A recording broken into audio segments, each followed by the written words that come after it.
A paz do Senhor, meus amados irmãos, que fazem parte do CETEADALP, especificamente do curso básico em teologia, aí na região de Jaboatão, mais especificamente no bairro de Marcos Freire. Eu quero de antemão já parabenizar cada um de vocês que tem buscado estudar a palavra de Deus. Estamos nesses últimos dias tendo aulas assim à distância. Está aqui comigo o professor Vilmário. A paz do Senhor, professor Vilmário. Pode ser, pastor. Sempre bom poder conversar e rever o professor Vilmário, ele que já vem ministrando algumas disciplinas aí em Marcos Freire.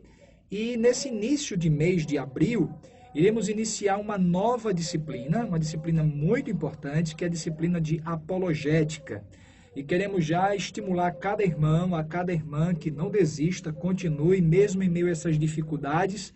As aulas estão sendo ministradas à distância, os materiais estão sendo transmitidos, produzidos pelo professor Vilmário, enviando através dos grupos de WhatsApp.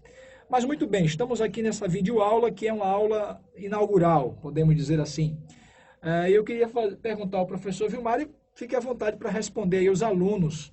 Professor Vilmário, do que se trata a disciplina de... O que significa o termo apologética? Amém. Meus irmãos, antes de mais nada, a paz do Senhor aí para os nossos alunos aí de Marcos Freire. Meu pastor, a palavra apologética, ela vem do termo apologia, não é? E, basicamente, essa disciplina trata da defesa dos princípios cristãos baseados nas Sagradas Escrituras. Ao longo dos tempos, dos séculos, várias doutrinas erradas, modismos e até mesmo conceitos filosóficos têm se infiltrado no meio cristão. E a disciplina ou a ciência apologética funciona como se fosse uma espécie de lupa, peneira, podemos assim dizer, para que nós possamos filtrar aquilo que é bíblico e o que não é bíblico. E assim passarmos aos nossos irmãos, aos demais crentes, né? Apenas aquilo que é baseado e aprovado pela palavra de Deus. Maravilha, né? Inclusive, o apóstolo Pedro, ele dá uma recomendação, né? Que nós devemos estar preparados para responder com mansidão àqueles que indagarem ou que pedirem a razão da nossa fé, né? É importante a nossa fé, ela não é irracional. A fé, ela vai além da razão, mas ela passa pela razão. E muitas vezes nós somos indagados o porquê cremos e no que cremos. E essa disciplina, certamente, dentro do campo da teologia, ela é fundamental. Então, dentro dessa ideia da apologética, nós vemos na Bíblia já alguns apóstolos, por exemplo, escritores da Bíblia, que tinham essa postura de defesa da fé, não é isso? O senhor poderia citar algum, por exemplo, essa questão da apologética na própria Bíblia, ou seja, essa postura de defender a fé? Sim, sim. Por exemplo, acho que o mais ferrenho de todos, certamente foi o nosso apóstolo Paulo, né? Exato. O apóstolo Paulo, ele combateu vários ensinos, tanto de cunho filosófico como de cunho religioso. Por exemplo, lá em Atos dos Apóstolos, nós temos casos em que havia pessoas que não criam, por exemplo, na ressurreição. Sim. Não é? E o apóstolo Paulo, ele dá umas pitadas de ensino bíblico, né, mostrando que há ressurreição. Inclusive, na carta aos Coríntios, na primeira carta, o apóstolo Paulo explana muito bem isso, lá a partir do capítulo 15. Não é? Então, tudo isso aí é justamente o apóstolo Paulo combatendo ensinos errados que estavam infiltrados ali no meio da igreja. Exatamente, né? Muito bem citado aqui, o apóstolo Paulo, grande defensor da fé. Inclusive, surgiram algumas heresias na época, como o gnosticismo, o próprio os judaizantes, não é isso? Que houve a necessidade do próprio Paulo. No caso do contexto do apóstolo Paulo, estava mais ligado à questão dos judaizantes, né? Nós vemos isso na Epístola aos Gálatas, segundo os Coríntios, a própria Epístola aos Romanos, né? Paulo dá algumas recomendações à igreja e os ensinos que ele ministra ali é justamente uma forma de se opor ao ensino judaizante. Mas podemos citar um outro também, que é o João, não é isso? Me parece que ele foi extremamente contundente nas suas epístolas e até mesmo no seu evangelho contra o gnosticismo, não é isso? Uhum. Então é interessante. Veja que não é uma invenção do movimento teológico dos nossos dias, essa ideia de defender a fé. Na realidade, o ato de defender aquilo que cremos é algo já antigo, é algo que já existe desde o início da vida cristã, da igreja como um todo. É bom salientar que esse ato de defender a fé, quando falamos de fé aqui, é o objeto da crença, não é apenas a minha atitude subjetiva de crer, mas naquilo que cremos. Então, defender a fé é defender aquilo que eu creio. No nosso caso, as Escrituras, a Bíblia Sagrada. Inclusive, Judas vai falar sobre isso, né? Ele disse que, no início da epístola de Judas, ele disse que ele estava com o desejo de falar da fé comum, né? Da salvação comum, perdão. Aí, quando ele se sentiu conduzido, dirigido a escrever sobre defender a fé que de uma vez foi dada aos santos. Inclusive, é uma epístola extremamente apologética também, contra os falsos ensinos.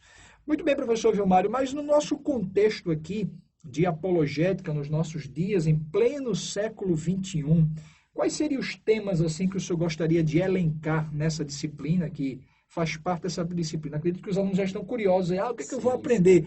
Defender a minha fé em relação ao quê? Olha, nós temos no nosso bojo de assuntos da nossa disciplina, sim, nós vamos focar mais em questões atuais. Muito bem. Não é? Geralmente, nos demais cursos de teologia, quando chega a disciplina de apologética, a gente vê muitos seitas e heresias, né? Sim. No nosso curso básico, seitas e heresias faz parte de outra disciplina. Exatamente. Então, nós fizemos aí essa separação. Na parte de apologética, nós veremos temas atuais, como, por exemplo, aborto, eutanásia, a questão da homossexualidade e também os objetos de crenças, tanto de das religiões, como também de alguns movimentos filosóficos, né? Que às vezes é comum, mas a gente não sabe o cerne desses movimentos. E isso aí a gente vai ver no nosso curso aí de apologética.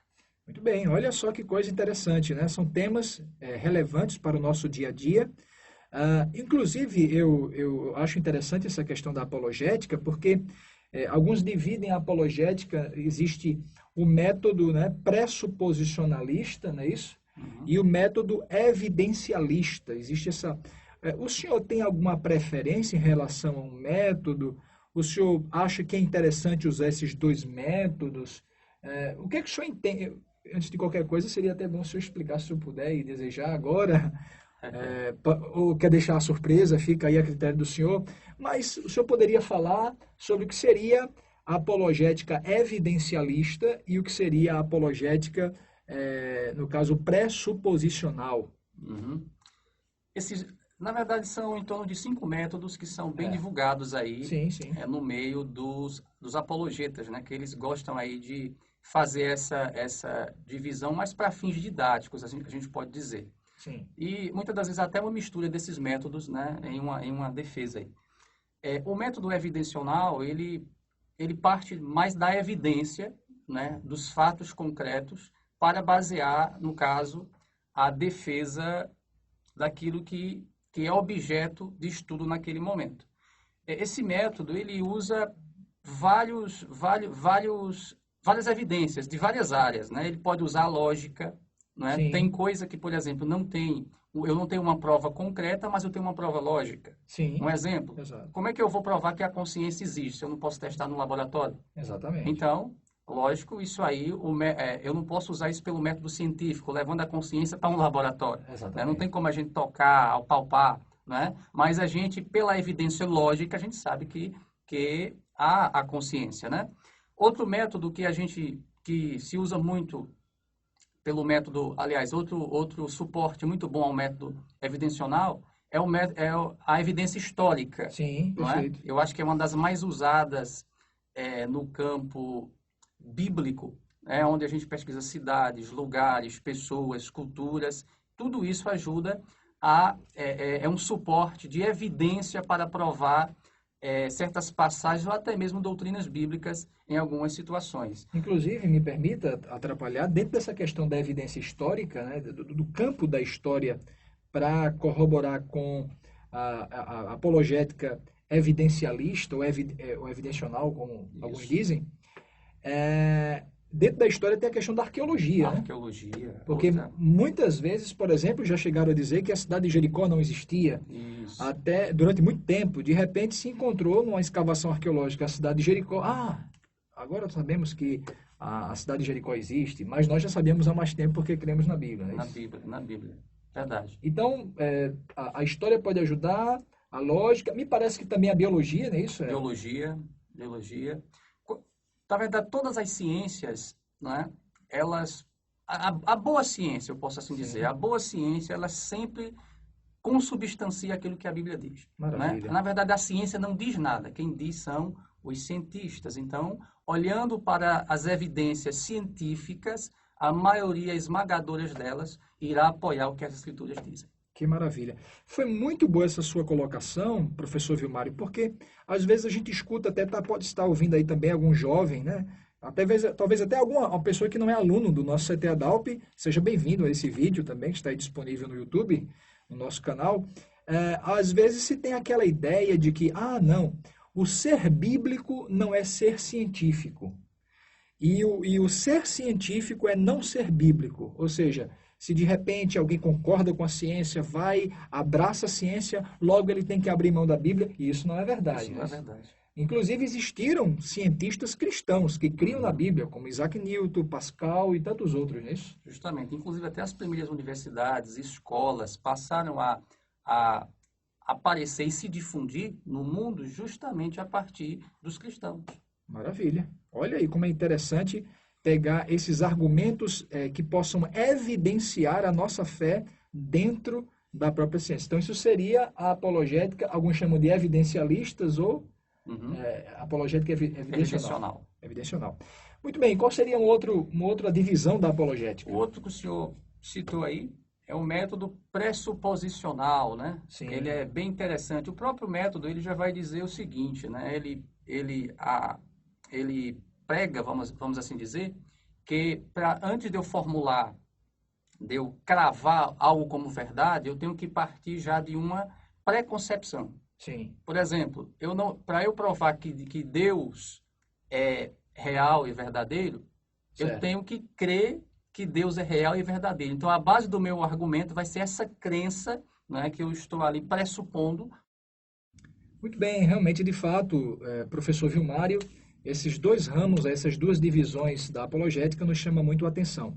Dentro desse campo da apologética, nós temos ouvido falar muito, hoje em dia, sobre essa questão da cosmovisão cristã, não é isso? Que, através de trabalhando a cosmovisão das pessoas, isso, de fato, poderá ser uma grande ferramenta da apologética. Mas o que seria a cosmovisão? A cosmovisão, ela vem de uma palavra alemã até um pouco complicada para a gente falar aqui, mas é bom só... Eu não vou nem citar já para evitar aí que alguém fique falando línguas estranhas, né? Mas vamos lá. A palavra cosmovisão, na verdade, é a visão de mundo, né, de alguém. Sim. Né? Muitas pessoas, cada pessoa, cada ser humano tem uma visão de mundo, de enxergar, de ver as coisas, de julgar as coisas. Exato. Né? E dentro da nossa disciplina de apologética, nós vamos mostrar as 7 cosmovisões principais que foram classificadas aí por campos teológicos, por campos filosóficos, para mostrar que cada posição de uma pessoa está atrelada a uma das 7 cosmovisões que existem. Ótimo. Né? E a gente, pegando o argumento de uma pessoa, a gente consegue rastrear e saber a qual cosmovisão esse argumento está alicerçado. Você entendendo a cosmovisão, você vai entender toda a série, entre aspas, de pressupostos que a pessoa usa para julgar as coisas, para se posicionar, inclusive, em relação à sua origem, em relação ao seu propósito e em relação ao porvir. Ótimo. É interessante salientar que justamente essa cosmovisão, né, visão de mundo, né, visão seria uma perspectiva da vida, visão sobre a maneira de enxergar a vida. Inclusive, estou até com óculos aqui e diz que a cosmovisão é justamente as lentes pelas quais nós enxergamos a vida. Justamente. Se eu, de repente, for um ateu eu vou eu vou ver o mundo com as lentes do ateísmo. Do ateísmo. Se eu for um cristão, eu vou ver o mundo com as lentes do cristianismo. E assim sucessivamente. E daí a importância de nós pregarmos a Bíblia, anunciarmos a Bíblia, porque nós vamos ver com as lentes da palavra de Deus. Olha só que são assuntos interessantíssimos aí para essa disciplina. Muito bom, muito bom. Que nós iremos trabalhar no nosso curso básico em teologia do CETEADALP, Centro Educacional Teológico da Assembleia de Deus em Abreu Lima, na sua extensão aí em Marcos Freire, que é justamente um bairro de Jaboatão. O senhor gostaria de deixar mais algumas recomendações, algumas orientações para os seus alunos que nesse início de abril agora irão iniciar essa disciplina? Mais alguma recomendação, mais alguma orientação, mais alguma dica? Sim, meus irmãos, meus amados alunos, saudade de vocês, viu? Olha, em toda a nossa trajetória, tudo aquilo que a gente se propõe a fazer para Deus, para honrar a Deus e para glorificar a Deus, irão ter dificuldades. Verdade. Tudo, tudo. Até mesmo quando a gente se propõe a estudar mais, a buscar mais, a conhecer mais sobre Deus e sobre a sua palavra, também haverão inúmeras dificuldades, né? E nós temos irmãos que talvez devido a esse problema terrível da pandemia que está assolando o mundo, talvez até pensou em desanimar, mas não desanime não. Há um maior conosco. Amém. Há um maior que chamou você, que escolheu você, que salvou você e que tem um propósito na sua vida. Eu tenho certeza que se você continuar perseverando, estudando conosco, crescendo aqui em graça e conhecimento, o Senhor, Ele vai te honrar. Isso aí não sei o que estou dizendo, isso aí é a palavra de Deus que garante isso. Tá bom? Então, eu estou à sua disposição para continuar orientando, tirando dúvidas, se não presencialmente, mas pelo WhatsApp, pelas redes sociais, não é? A nossa função aqui no CETEADALP, não é? É ajudar pessoas, é formar pessoas para que todos possam servir a Deus melhor e dar frutos para o reino de Deus. Amém. Graças a Deus.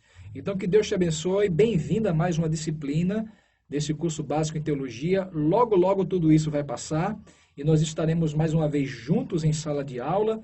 Por enquanto, comece a pesquisar, comece a pensar em tudo aquilo que foi falado aqui pelo professor Vilmário e muitas coisas interessantes virão, mesmo que à distância, através dos grupos de WhatsApp. Tem muito material interessante para vocês. Amém? Então, que Deus abençoe.